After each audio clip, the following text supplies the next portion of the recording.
오늘 갈라디아서 6장 14절 말씀으로 십자가를 자랑하며 살자, 십자가를 자랑하며 살자, 이런 제목으로 말씀의 은혜를 나누고자 합니다.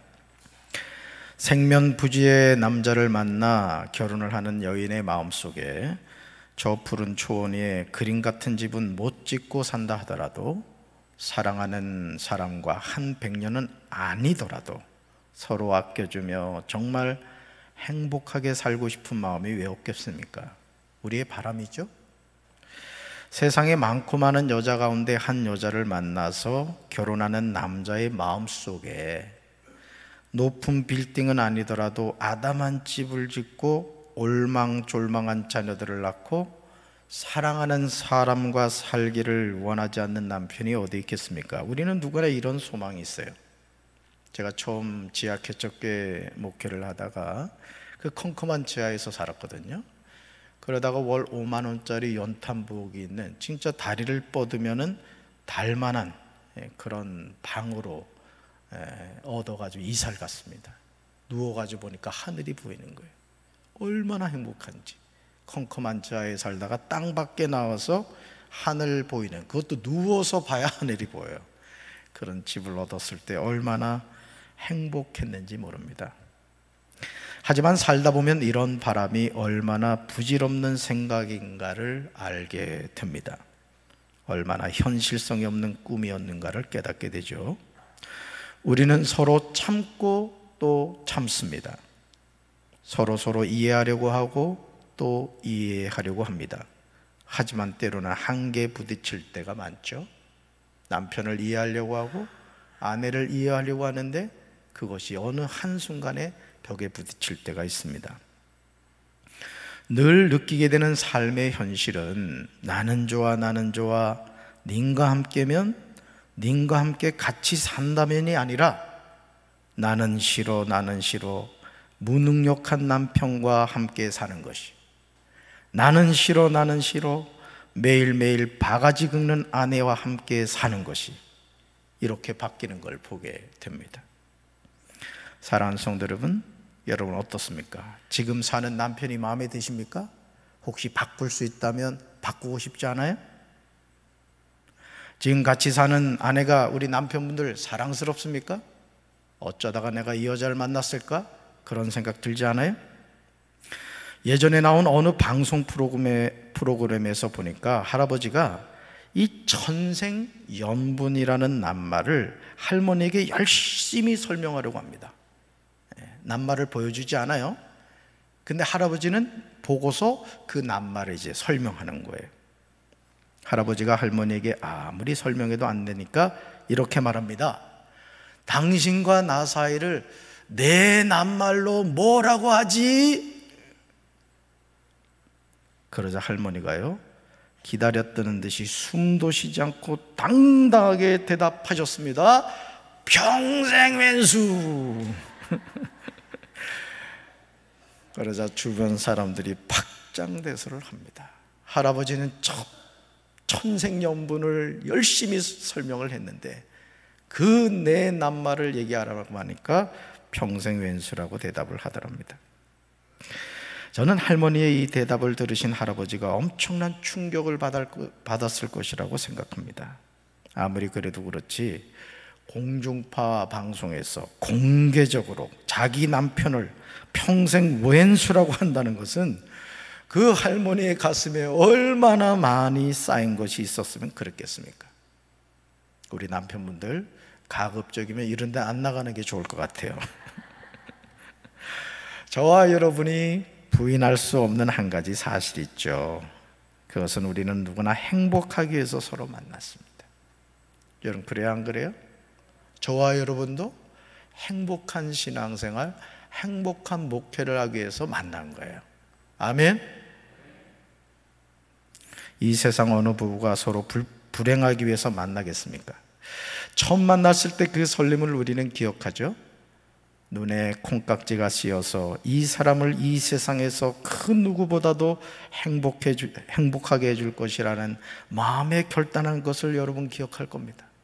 저도 3장씩 무려 3통이나 편지를 보내가지고 답장 없는 편지를 그렇게 보냈잖아요. 제가 나하고 결혼하면 내가 이렇게 해줄 것이다. 근데 저 약속 지켰습니다. 사실은 안 믿으시네. 지켰다니까요. 나한테 시집 오면 내가 이렇게 해줄 것이고 이렇게 해줄 것이고 이렇게 해줄 것이고 그랬죠. 근데 집사람은 나한테 쓴 게 없으니까 내가 알 게 뭐야.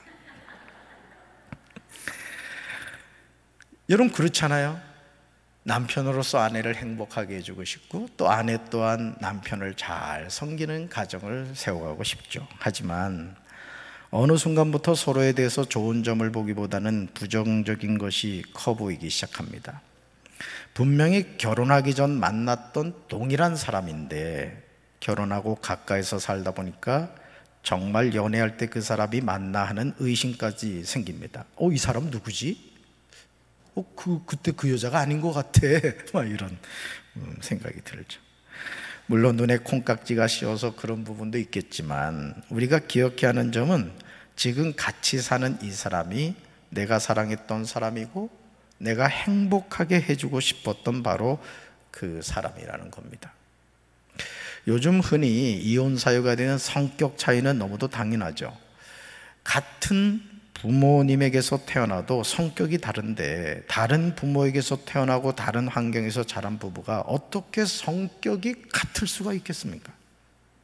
하지만 우리는 구차한 변명을 하죠. 그리고 모든 잘못은 나에게 있는 것이 아니라 당신에게 있다고 손가락질을 합니다. 가정이 불행한 것도 당신 때문이고 이 모양 이 꼴로 사는 것도 당신 때문이고 모든 것은 나 때문이 아니라 당신 때문이다 이렇게 말하죠.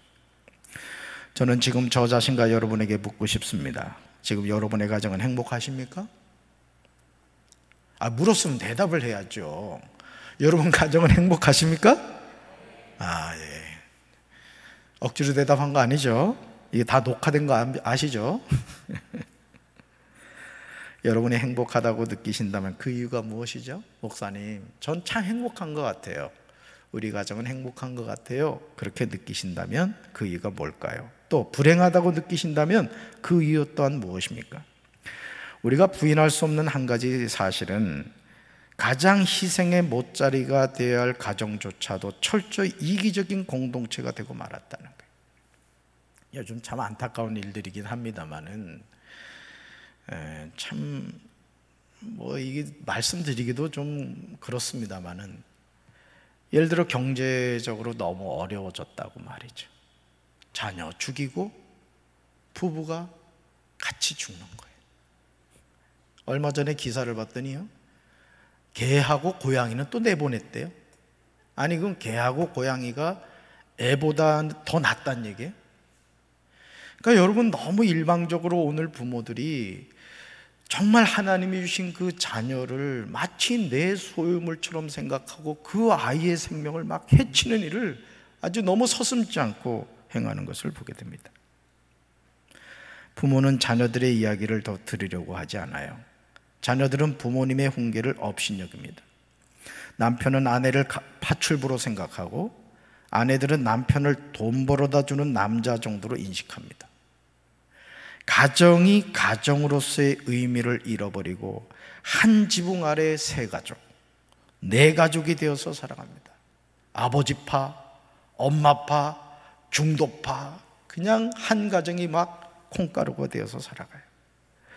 어쩌다가 행복해하는 가정이 이런 모습이 된 걸까요? 그렇다면 우리는 하나님이 창조하신 가정의 행복을 어떻게 찾을 것입니까? 어떻게 하면 우리 가정이 하나님이 계획하신 축복된 가정으로 소생하게 될까요? 회복할 수 있을까요? 저는 오늘 갈라디아서 6장 14절이 그 방법을 제시하고 있다고 믿습니다. 우리 같이 읽습니다. 그러나 내게는 우리 주 예수 그리스도의 십자가 외에 결코 자랑할 것이 없으니 그리스도로 말미암아 세상이 나를 대하여 십자가에 못 박히고 내가 또한 세상을 대하여 그러하니라. 아멘. 지금 사도 바울은 자신에게 자랑거리가 있다고 대답합니다. 나에게는 자랑거리가 있습니다. 그런데 그의 대답은 우리의 상식을 뛰어넘기에 혼란스럽게 만듭니다. 자랑거리? 와, 바울에게 자랑거리가 있어? 막 기대하게 만드는 거죠. 그런데 그가 대답하는 자랑거리가 우리가 생각한 거하고 너무 다르다는 거죠. 저주의 상징, 고통의 상징, 죄의 상징인 십자가 외에 결코 자랑할 것이 없다고 대답하고 있기 때문입니다. 주변에서 남부럽지 않게 살던 가정들이 우리나라의 외환위기였던 1997년 IMF에 무너진 경우가 얼마나 많아요. 요즘도 가정에 경제적인 문제가 생기면 가장 먼저 나오는 이야기가 이혼입니다. 이상하지 않아요? 가족이란 어떤 존재입니까? 좋을 때만 함께하는 게 아니잖아요. 힘들 때 서로에게 힘이 되어주는 것이 가족입니다. 요즘은 그러지 않습니다만 저희 아내가 결혼해가지고 한동안은 등을 끌고 달라고 하는 거예요, 저한테. 남편이니까 그런 거지. 근데 제가 이 포병 출신이라서 저는 평각 사각을 정확하게 계산하거든요. 그래서 우측으로 얼마, 위로 얼마 하면 거의 정확하게 짚습니다. 거기에 폭탄을 딱 떨어뜨려요. 딱딱 긁어주면 우리 집 사람이 너무너무 만족해하는 거예요. 어쩌면 그렇게 정확하게 긁어주냐고. 그런 거 제가 그때 한마디 하죠. 내가 남편이야. 여러분, 부부라는 관계가 뭡니까? 가족이란 관계가 뭡니까? 등 가려울 때 서로 긁어주고, 힘든 일이 있을 때 서로 위로해주고, 즐거운 일이 있을 때 함께 기뻐해주는 그런 관계가 아닙니까? 그런데 가정이 경제적인 문제가 생긴다고 서로 갈라지고 뿔뿔이 흩어진다면 어찌 그런 가정을 가정이라고 하며 그런 가족을 가족이라고 하겠습니까? 힘들 때 여보 힘내요. 내가 기도할게요. 여보 힘내. 내가 좀 더 힘써 볼게. 서로 힘이 되어주고 용기를 심어줘야 되는데 어려움이 닥치면 그냥 못 살겠다는 거예요. 시편 133편 1절로 3절을 보시면요, 우리는 형제가 모여 함께 사는 행복이 무엇인가를 잘 느낄 수가 있어요. 우리 말씀을 이렇게 묵상하면서 한번 읽어봅시다. 세 번역으로 읽습니다. 그 얼마나 아름답고 즐거운가. 형제자매가 어울려서 함께 사는 모습. 머리 위에 부은 보배로운 기름이 수염곧 아론의 수염을 타고 흘러서 그 옷깃까지 흘러내린 것 같고 헤르몬의 이슬이 시온산에 내린 것 같구나. 주님께서 그곳에서 복을 약속하셨으니 그 복은 곧 영생이다. 아멘. 그 얼마나 아름답고 즐거운가. 형제자매가 어울려서 함께 사는 모습. 어제 제가 말이죠, 우리 교회 이 시스템 에어컨 공사를 한 그 국가대표 송성희 대표한테 전화를 했잖아. 왜냐면 이 성가대회에 이게 에어컨이 이게 틀어놓으면은 때 되면 띠리링 띠리링 하고 나가버리는 거야. 그치? 얼마나 더웠어 그냥. 그러니까 성가대 쪽을 내가 못 봤잖아. 얼굴이 벌써 열받아 있더라고. 그래서 제가 어제 저녁에 전화를 했잖아요. 나 지금 큰일 났다. 지금 성가대원들이 나 잡아먹으려고 한다. 이제 우회적으로 얘기한 거죠. 아니 공사를 했으면 그거 잘해줘야지. 이게 자꾸 문제가 생기면 되느냐 했더니 어젯밤 9시가 넘어가지고 9시, 7시인가? 하여가 와가지고 뭐 누가 한 사람이 왔더라고. 그냥 왔다 갔다 하더니 잘 되잖아요. 이게 아버지의 마음이라고. 커피 싸야 돼요 성가대원들. 자 보세요. 그 얼마나 아름답고 즐거운가. 형제자매가 어울려서 함께 사는 모습. 여러분 보세요. 이 리모델링 이렇게 아름답게 하나님의 은혜로 잘 돼가지고 이렇게 밝고 시원하고 아주 요즘 호사스러운 얘기를 하더라고. 얼어 죽는 줄 알았다고 이런 말을 하더라고.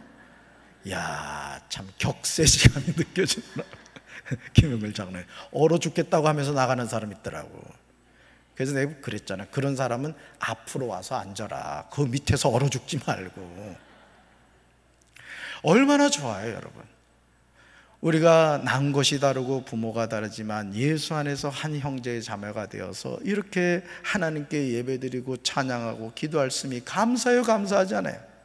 너무너무 감사하지. 너무너무 감사하지. 부모로서 제일 마음이 아픈 것이 뭐예요? 그것은 형제자매들이 재산 때문에 서로 싸우는 거예요.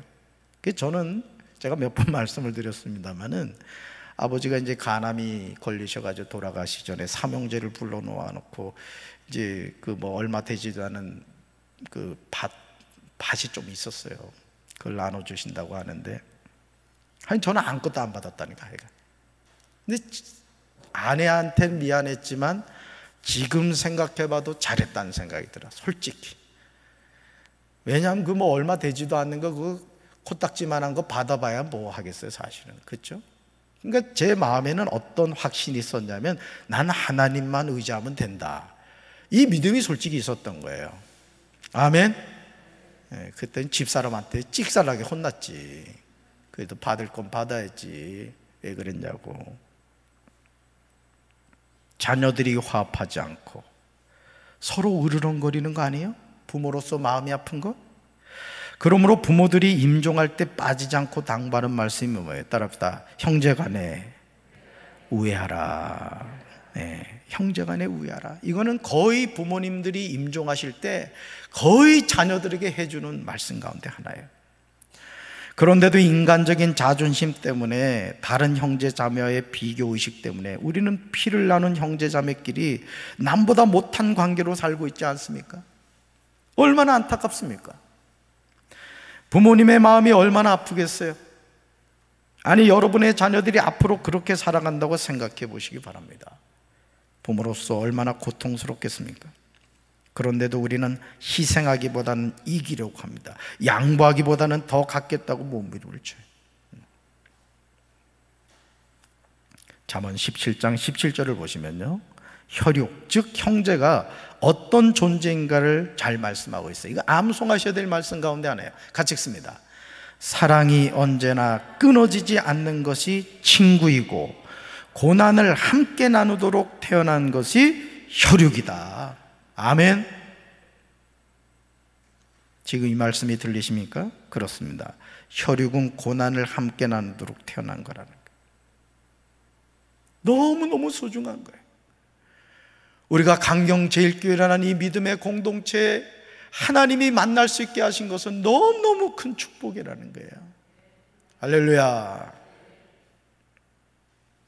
왜 바울은 십자가 외에 결코 자랑할 것이 없다고 했을까요? 도대체 바울은 그렇게도 자랑할 것이 없었습니까?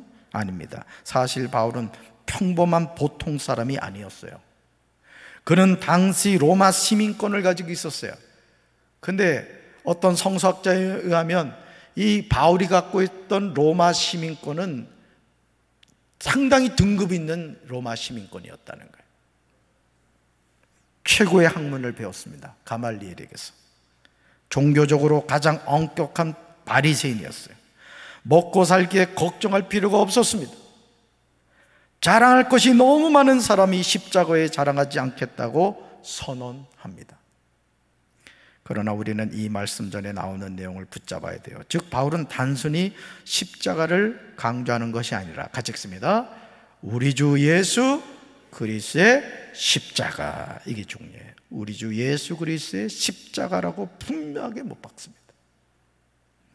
지금 바울은 종교적인 상징인 십자가, 우리가 액세서리로 걸고 다니는 그런 십자가를 말하는 것이 아닙니다. 더 정확하게 말한다면 바울은 십자가보다는 십자가에 달리신 예수 그리스도에는 자랑할 것이 없다고 고백하고 있는 거예요. 사실 당시 많은 죄인이 나무 십자가에 못 박혀 죽었습니다. 예수님만 십자가에서 죽으신 것이 아니에요. 그러므로 바울이 십자가에 결코 자랑할 것이 없다 할 때 기억해야 돼요. 즉 우리 주 예수 그리스도의 십자가가 되어야만 하는 거예요. 아멘. 사랑하는 성도 여러분, 저와 여러분은 일평생 세 가지와 싸우며 살아갑니다. 물론 이 세 가지 외에도 많이 있을 겁니다. 그러나 그 모든 것을 구분하면 이 세 가지에 포함이 돼요. 그러므로 사도 요한은 이 세 가지에 대해서 다음과 같이 고백하고 있습니다. 같이 읽습니다. 이는 세상에 있는 모든 것이 육신의 정욕과 안목의 정욕과 이생의 자랑이니 다 아버지께로부터 온 것이 아니요 세상으로부터 온 것이라. 아멘. 자, 세 가지가 있어요. 첫째요, 육신의 정욕. 두 번째, 안목의 정욕. 세 번째, 이 생의 자랑입니다. 보암직도 하고 먹음직도 하고 지혜롭게 할 만큼 탐스럽기도 한 나무인지라. 이 연결되는 거예요. 저와 여러분이 이 세 가지에서 자유할 수 있다면 우리의 신앙은 성숙하고 성장한 겁니다. 참 사람이 지혜로운 것 같은데요, 어리석습니다. 넘어진 자리에 꼭 넘어집니다. 실패한 자리에서 또 실패해요. 계속 그런 일들이 반복해서 일어납니다. 목회자인 저도 마찬가지. 목회를 시작할 때 항상 선배 목사님들이 이야기하는 게 뭔지 아십니까? 여자 조심해라, 돈 조심해라, 명예 조심해라, 이거. 근데 거의 목회자들이 명예에 넘어지고 돈에 넘어지고 이성에 넘어져요. 이건 성도인 여러분도 마찬가지예요. 너무나 잘 알고 있는데 나는 예외일 것이라고 생각하다가 결국은 어떻게 돼요? 거기에 넘어지는 것이죠. 우리가 이 세 가지보다 우리 주 예수 그리스도의 십자가를 자랑하며 살아간다면 우리는 능력 있는 삶을 살게 될 것입니다. 그러나 그러기가 쉽지 않다는 거예요. 왜? 우리는 육신의 이 본능을 갖고 살아가기 때문에 그래요. 가정은 생명 있는 공동체입니다. 다시 말해서 우리가 생기를 불어넣어 주지 않으면 시들시들해지는 화초처럼 시들 수 있다는 거예요. 여러분, 이 재단에 있는 이 꽃꽂이가 왜 이렇게 정신을 못 차리는지 아십니까? 이건 공기가 통하지 않아요. 그러니까 아무리 아름답게 꽃꽂이를 해도 이 수명이 오래 갈 수가 없어요. 사람도 그렇잖아요. 제가 지금부터 여러분들한테 여러분 저만 믿고 10분만 숨을 참읍시다. 그러면 내일 논산일보에 강경제일교회 시체가 100명이 가득 찼다 이렇게 나올 겁니다. 평생 쉬었잖아요. 그런데도 10분을 쉬질 못해요, 우리 숨이. 여러분, 우리가 이 세상을 살아가면서 하나님이 우리를 도와주시지 않으면 우리는 항상 넘어질 수밖에 없는 존재라는 것이죠. 생명이 있으므로 그렇습니다. 그렇다면 우리는 우리 가정에 무엇으로 생기를 불어넣어야 됩니까? 바울은 갈라디아서 6장 14절 하반절에서 가정이 회복되는 비결을 제시하고 있어요. 같이 읽습니다. 그리스도로 말미암아 세상이 나를 대하여 십자가에 못 박히고 내가 또한 세상을 대하여 그러하니라. 아멘. 동일한 내용을 공동 번역으로 보시면 그 의미를 더 이해하기 쉬워요. 같이 읽습니다. 그리스도께서 십자가에 못 박히심으로써 세상은 나에 대해서 죽었고 나는 세상에 대해서 죽었습니다. 아멘. 예수님이 십자가에 못 박힐 때 누구도 죽었다? 나도 죽었다는 게 나도. 세상의 가치관을 가지고 살던 내가 이제는 예수님을 만남으로 나는 죽고 내 안에 오직 주님만이 사시게 되었습니다. 그러므로 세상은 나에 대해서 죽고 나는 세상에 대해서 죽었다는 거죠. 여러분, 우리 부모님 세대로 돌아가 봅시다. 저희 어머니를 제가 이렇게 돌이켜봐도 우리 아버지가 너무 자꾸 제가 얘기해가지고 저놈은 맨날 저기 강단에서 내 얘기한다 그러실 것 같아요. 근데 뭐 이 사실인데 팩트체크입니다. 팩트체크. 별로 잘 못했어요, 엄마한테. 근데 제가 지금도 잊혀지지 않는 게 뭐냐면은 예전에 이 시골에서는 그 뭐라 그래요? 워카 비슷한 게 있어요. 천으로 된 거. 아버지가 그걸 잘 신으셨어요. 그래서 외출하고 이렇게 오잖아요. 그 어머니가 세숫대에 물을 떠가는 거야. 그리고는 아버지 발을 씻겨드리는 거예요. 난 결혼해서 살면서 이제까지 아내가 그런 적이 없잖아. 나도 그랬으면 좋겠는데. 때는 가끔 밀어줍니다. 더 안 가? 저는 그 어머니의 그 모습을 보면서 너무너무 제가 충격을 받았어요. 왜? 아빠가 잘해주시는 분이라면 능히 그럴 수 있겠지만 제가 볼 때 아들이 볼 때는 별로 그렇지 않은 것 같은데 어머니의 그 섬기는 모습을 보면서 제가 지금도 잊혀지지 않는 거예요. 여러분, 우리 가정이 어떻게 지켜졌습니까? 어머니들이 참고 또 참고 또 참았다는 거예요. 나가서 바람 피고 튀전하고 속색이고 그래도 가정을 지켰던 거예요. 가정. 그래서 오늘 우리가 이렇게 살아가고 있는 것이죠. 여러분, 온전한 가정이 어디 있겠습니까? 성질대로 하면 남아날 가정이 어디 있겠어요? 우리 예수님께서도 십자가에 그 못 박혀 고통 가운데서 참고 또 참았기 때문에 우리의 죄가 용서받은 줄로 믿습니다. 저와 여러분이 많이 부르는 곡 가운데요, 새 찬송가 438장 내 영혼이 은총 입어 가사를 보시면 우리는 십자가를 자랑하는 가정의 행복이 무엇인가를 깨닫게 돼요. 아니, 우리가 참으로 구원받은 하나님의 자녀라면 우리는 매일매일 이 고백을 해야 돼요. 가사를 한번 볼까요? 한번 읽어봅시다. 내 영혼이 은총 입어 중한 죄짐 벗고 보니 슬픔 많은 이 세상도 천국으로 화하도다. 죄의 얼굴 뵙기 전에 멀리 뵈던 하늘나라 내 마음속에 이루어지니 날로 날로 가깝도다. 높은 산이 거친 들이 초막이나 궁궐이나 내 주에서 모신 곳이 그 어디나 하늘나라 할렐루야 찬양하세. 내 모든 죄 사함받고 주 예수와 동행하니 그 어디나 하늘나라. 아멘. 우리 가정의 회복과 행복은 어느 누가 거저 가져다 주는 게 아닙니다. 누군가가 돌보지 않는 화초가 결국에는 시들어 버리듯이 우리는 가정을 부르짖는 기도와 생명의 말씀으로 돌봐야 할 줄로 믿습니다. 여러분, 화초도요, 화초를 돌보는 사람이 있으면요, 그 화초는 항상 생기가 있어요. 근데 이 화초에 관심이 없는 사람들이 있어. 그러면 그 화초는 완전히 비리비리 하다가 그냥 어느 날 그냥 죽어요. 그러면 이 주인이 어떻게 해요? 그냥 갖다 버립니다. 누군가의 손길이 닿는 것과 손길이 닿지 않는 것의 차이점이라는 거예요. 오늘 우리가 살아가는 삶도 마찬가지라는 것이죠.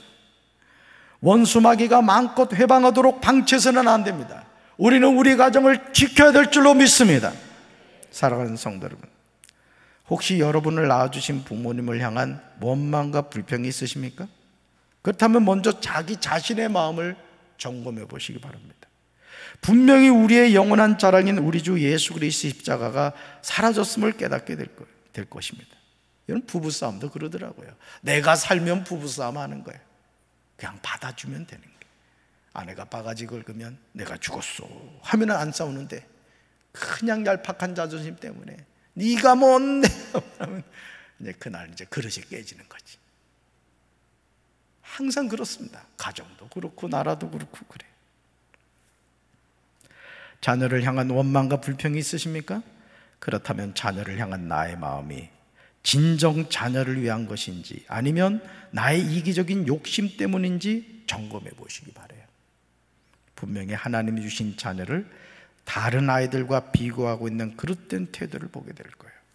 여러분, 아무리 이웃집 아이가 공부를 잘하고 똑똑해도 내 자녀하고 바꿀 수 없잖아요. 그렇죠? 이주애가 키가 190이 되고 쭉쭉 빵빵이라고 하더라도 150짜리 내 딸이 귀여운 거지. 그래 안 그래? 바꾸고 싶은 사람 오라고 바꿔줄 테니까. 우리 부모는 절대 그러지 않는다고요. 우리 하나님도 마찬가지. 쇳덩어린 우리를 위해서 하나밖에 없는 아들의 생명을 주셨잖아요. 그리고 뭐라고 말씀하셨어요? 나 너 사랑해 라고 말씀하셨어요. 누구든지 이 예수님의 사랑을 받을 수 있게 된 거예요. 할렐루야. 남편과 아내를 향한 원망과 불평이 있으십니까? 그렇다면 남편과 아내 사이에 우리 주 예수 그리스도의 십자가가 자랑거리인지 겸손히 돌이켜보시기 바라요. 하나님이 기뻐하시는 삶의 기준이 아닌 세상적인 것이 자리 잡고 있음을 알게 될 겁니다. 여러분, 부부가 왜 만나는지 아세요? 여러분 손가락 보세요. 손가락. 여러분, 만약에 제 손가락이 다 붙었다 칩시다. 그러면 이 손가락은 서로 하나가 되지 못해요. 기도의 손이 되지 못해요.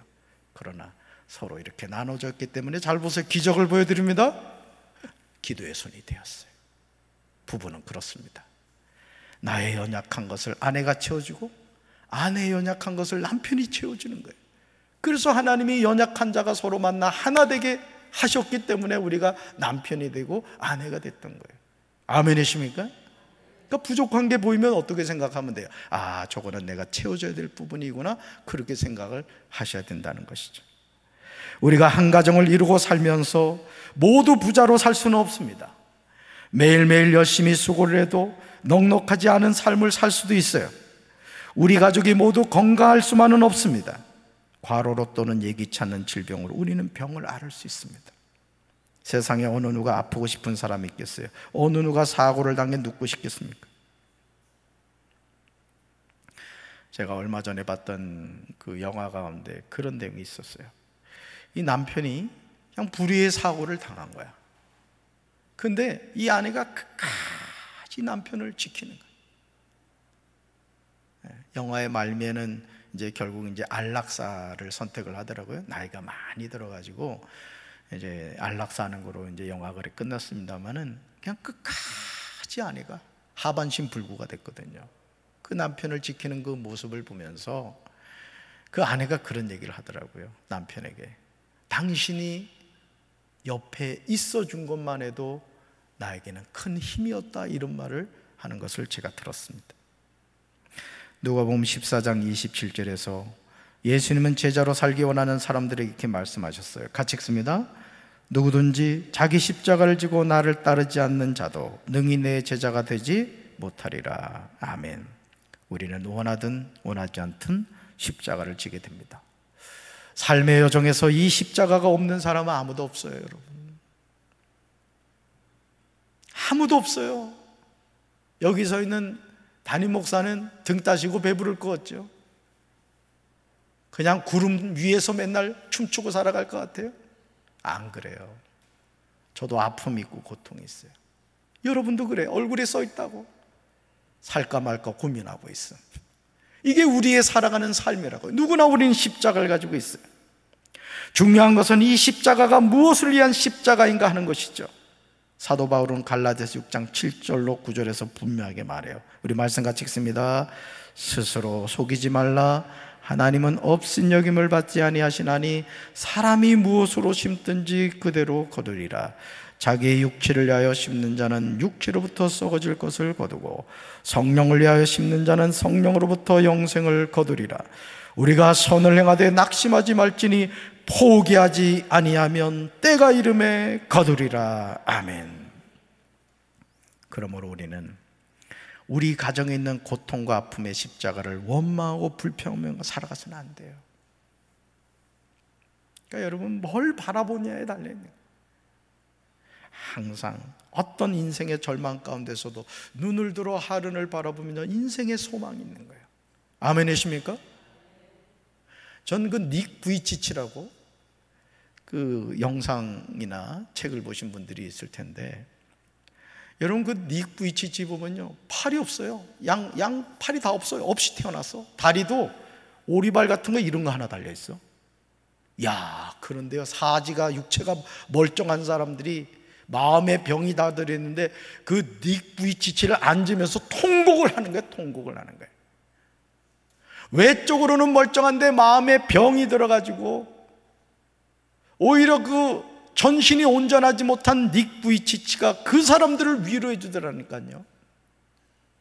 오늘 우리가 이 세상을 살아가면서 마음의 병으로 혹시 고통당하고 있지 않아요, 여러분? 그렇다면 하나님을 바라보면서 소망을 갖게 되길 주님의 이름으로 축원합니다. 하루를 살아간다는 게 얼마나 감사하고 기쁜 일이요. 천국이 보장되어 있잖아요, 우리는. 그래요, 안 그래요? 그럼요. 조금만 참으면 돼. 조금만 참으면. 정말 고통스럽고 괴롭고 힘들지만 우리 주 예수 그리스도의 십자가가 있으므로 오늘도 우리는 주님이 걸어가신 길을 걸어가게 되는 거예요. 그리고 그 길을 걸으며 성령을 위하여 심는 자는 성령으로부터 뭘 거두게 되고요, 영생을 거두게 될 줄로 믿습니다. 원수 마귀는 지금도 우리 가정에요, 영적인 가라지를 뿌립니다. 불평하게. 그냥 남편이 그냥 짭짭거리고 밥 먹는 게 옛날에는 경쾌한 경음악으로 들렸는데 미워하는 마음이 들리면 남편이 짭짭거리고 먹는 게 얼마나 밉게 느껴지니, 그죠? 뭐 말 안 해도 다 알아. 그런데 이 가라지를요, 우리의 힘과 능력으로 제거할 수 없어요. 주님의 말씀처럼 추수 때까지 가만히 둬야 됩니다. 왜냐하면 가라지를 뽑으려고 하다가 곡식까지 뽑을 수 있기 때문이에요. 여러분, 때로는요, 우리에게 있는 약점이 우리를 끝까지 경계에 완주하게 하는 힘이 된다는 걸 알아야 돼요. 미인방명이라는 말이 있잖아요. 그 여러분, 우리의 연약함을 통해서 하나님은 오히려 크게 역사하시는 거예요. 아멘. 그렇다면 우리는 어떻게 됩니까? 우리의 시선을 가라지에 두는 것이 아니라 곡식에 둬야 돼요. 우리 가정의 물질의 문제, 건강의 문제, 자녀의 문제, 사업의 문제 등 여러 가지 문제가 있다 하더라도 주님은 언제나 우리와 함께 하시는 줄로 믿습니다. 그러므로 히브리서 13장 5절에서 주님이 저와 여러분을 향하여 분명히 말씀하세요. 같이 읽습니다. 돈을 사랑하지 말고 있는 바를 족한 줄로 알라. 그가 친히 말씀하시기를 내가 결코 너희를 버리지 아니하고 너희를 떠나지 아니하리라 하셨느니라. 아멘. 내가 결코 너희를 버리지 아니하고 너희를 떠나지 아니하리라. 언제까지요? 우리가 천국 갈 때까지. 이 육신의 장막을 벗고 하나님의 품에 안기는 그때까지 우리 주님이 우리를 붙잡아 주신대요. 여러분의 가정을 지켜가시길 바랍니다. 여러분의 가정을 소중하게 여기시길 바랍니다. 십자가를 자랑하는 가정이 되시길 바랍니다. 여러분의 자녀를 기도와 말씀으로 양육하는 가정 되시길 바라고, 남편은 아내를, 아내는 남편을, 부모는 자식은 자식을, 부모를 서로 세워주고 섬겨주고 사랑하고 아껴주는 믿음의 명문가가 되기를 주님의 이름으로 축원합니다. 가슴에 손 얹겠습니다. 돈을 사랑하지 말고 있는 바를 족한 줄로 알라. 그가 친히 말씀하시기를 내가 결코 너희를 버리지 아니하고 너희를 떠나지 아니하리라 말씀하신 주님, 우리 가정이 무엇 때문에 불평과 원망 가운데 있습니까? 돈 때문입니까? 관계 때문입니까? 그 어떤 이유가 있다 할지라도 가정은 하나님이 우리에게 선물로 허락해 주신 축복의 동산인 줄로 믿습니다. 마귀의 놀이터가 되지 않게 도와주시고 성령님이 역사하시는 축복의 동산이 되게 하여 주옵소서. 남 탓하지 않게 하시고 내 탓하게 도와주시고 내가 가정을 지키는 영적인 파수꾼이 되게 하여 주옵소서. 우리 사랑하는 성도들의 가정을 축복하여 주시옵소서. 특별히 내일부터 있는 청소년께 기름 부으신 캠프를 통하여 우리 하나님 역사에 주시옵소서. 이제는 우리 주 예수 그리스도의 크신 은혜와 하나님 아버지의 한없는 사랑과 성령님의 교통하심이 십자가를 자랑하는 믿음의 가정을 세워가기 원하는 사랑하는 주의 백성들 위해 이제부터 영원토록 함께 하시기를 간절히 축원하옵나이다. 아멘.